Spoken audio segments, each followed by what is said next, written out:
O Brasil já passa por insegurança pessoal, insegurança patrimonial, por causa da insegurança pública, né?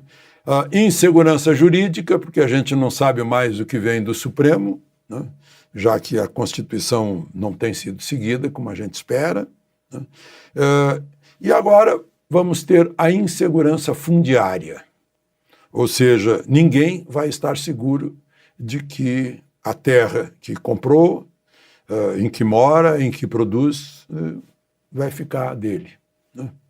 O Supremo está decidindo que não vale o marco temporal do artigo 231 da Constituição. Está lá escrito, no presente do indicativo, o seguinte: são indígenas, são de propriedade dos indígenas as terras que tradicionalmente ocupam. Ocupam é presente do indicativo. Não está escrito ocuparam, nem vierem a ocupar. Está escrito ocupam. Portanto, é no dia em que foi promulgado o documento chamado Constituição do Brasil, que é a lei maior, a lei suprema. A lei suprema que está acima do Supremo, né?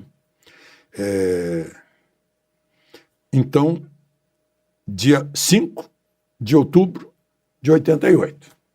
Quem estava na terra é o dono da terra, né? E o Supremo está dizendo que não, né? Que tem que tirar quem estava em terra que o indígena diz que é dele. A Câmara reagiu, fez um projeto de lei que já foi aprovado, está no Senado agora, o relator é o senador Marcos Rogério, representante de Rondônia, que está perto do problema, que diz o seguinte: olha, quem quiser discutir a posse de uma terra tem que provar, né, que estava nela no dia 5 de outubro de 1988. É isso, né? É isso. O indígena tem que demonstrar de alguma forma, já que ele não tem escritura, né? E o fazendeiro que estiver plantando lá ou criando gado tem que demonstrar, né, que ele tinha documentos naquele dia que estava ocupando essa terra. Hoje existem 421 terras indígenas para 466 mil indígenas, 466 mil. E fazem um total de 106,6 milhões de hectares. Como o Brasil tem 850 milhões de hectares, isso significa 12,5% do território nacional, sendo que o plantio de grãos, né, de hortaliças, de frutas, de cereais, de oleaginosas, de gramíneas, né, de leguminosas, ocupa 8%. E alimentam, está no prato de 1 bilhão e 600 milhões de pessoas no planeta, e 600 milhões de pessoas no planeta Terra, e dá o equilíbrio das contas externas brasileiras. Não serviu a lição Raposa Serra do Sol, em que o Supremo se meteu, tirou os risicultores de lá, perdemos 5% da plantação da produção de arroz do Brasil. E os silvícolas que viviam em simbiose com os arrozeiros ficaram na pior, né? Pois é. Bom, enquanto isso, queria falar também de um problema econômico brasileiro que está já no 8º mês desse governo e os otimismos iniciais vão caindo.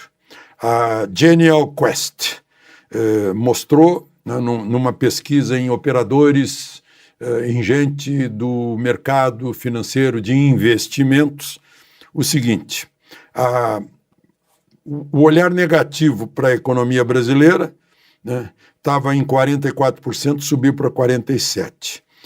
Para Haddad, que estava com positivo de 65%, caiu para 46%.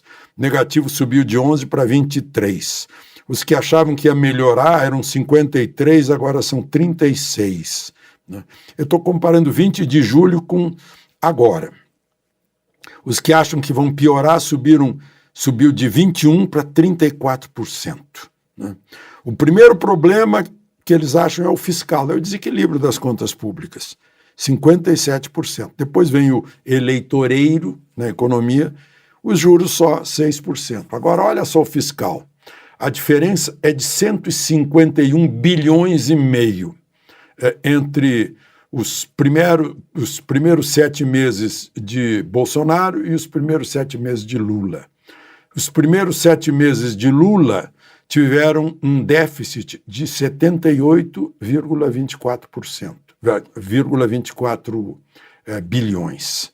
E os primeiros 7 meses de Bolsonaro tiveram um superávit de 73,24 bilhões de reais. Uma diferença de 151 bilhões é o retrato das diferenças.